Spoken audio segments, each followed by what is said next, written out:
সরস্বতী পুজোর দিন কোথায় কোথায় গেলাম, সারাদিন কী কী করলাম, মায়ের কী কী প্রতিমা দেখলাম, সেই সব কিছু নিয়ে থাকছে আমার আজকের ভিডিও। Hello everyone. সরস্বতী পুজোর সকালে হলুদ দিয়ে স্নান করে রেডি হয়ে আমরা চলে গিয়েছিলাম অঞ্জলি দিতে শেরেবাংলা এগ্রিকালচারে। এবার বাসা থেকে বেরোতে আমাদের অনেকটা দেরি হয়ে গিয়েছিল। আগে বাসায় পুজো দিয়ে তারপরে অঞ্জলির জন্য বেরিয়েছিলাম। এগ্রিকালচারে যাওয়ার পরেই দেখলাম অঞ্জলি দেওয়ার জন্য প্রিপারেশন চলছে। ঠাকুরমশাই গঙ্গা জল ছেটানোর পরে শুরু হয় অঞ্জলি দেওয়া। এরপর যজ্ঞের কালের ফোঁটা নিয়ে আমরা চলে গিয়েছিলাম প্রসাদ পেতে। খুব মজার খিচুড়ি প্রসাদের আয়োজন ছিল, আর সব কিছু খুবই গোছানো আর পরিপাটি প্রসেসে হয়েছে। তারপরে আমরা কিছু ছবি তুলি, এখানে আমি আমার কিছু ক্লিপসও শেয়ার করি।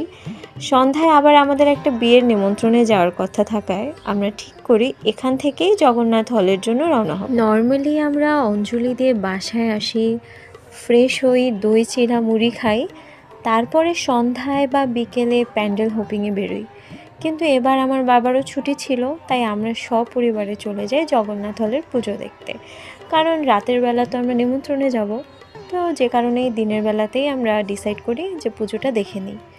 রাস্তায় কোনো ভিড় বা জ্যাম না থাকলেও হলে পৌঁছানোর পর এক বিশাল সিরিয়ালে পড়ে গেছিলাম।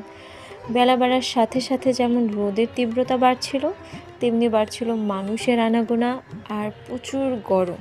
আর সত্যি বলতে জগন্নাথ হলের পুজোতে মানুষের ভিড় হবে না, এটা ভাবাটা বোধহয় বিশাল ভুল। যাই হোক, এই সিরিয়ালে দাঁড়িয়ে আমি আশেপাশের কিছু মুহূর্ত ক্যাপচার করে আমার ফোনে, সেগুলোই আমি আপনাদের সাথে শেয়ার করেছি এখানে। তো সিরিয়াল, ভিড় আর গরম এই সব পার হয়ে আমরা ফাইনালি এসে পড়ি ভেতরে। রাস্তা শান্ত, কিন্তু হলে ঢোকার পর মনে হলো এক ছোট্ট মেলার ভেতরে ঢুকে পড়েছি। শুরুতেই আমরা এই মন্দিরে পুজো দেখি, কিছুক্ষণ বসি, টুকটাক ছবি তুলি, তারপরে চলে যাই আসল পুজো মানে ডিপার্টমেন্ট ওয়াইজ মায়ের প্রতিমা দেখতে। আমরা সবাই জানি জগন্নাথ হলের মেইন আকর্ষণই থাকে ডিপার্টমেন্ট ওয়াইজ মায়ের পুজো এবং ডেকোরেশন। প্রতিটা ডিপার্টমেন্টের ডেকোরেশনসই খুব সুন্দর আর ক্রিয়েটিভ ছিল।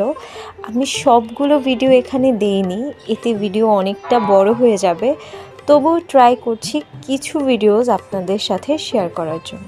জগন্নাথ হলে মায়ের এত প্রতিমা আমি দেখেছি যে প্রতিবারই জগন্নাথ হলের পুজোতে গেলে আমি মায়ের সাথে ভীষণ সুন্দর একটা স্পিরিচুয়াল কানেকশন ফিল করতে পারি।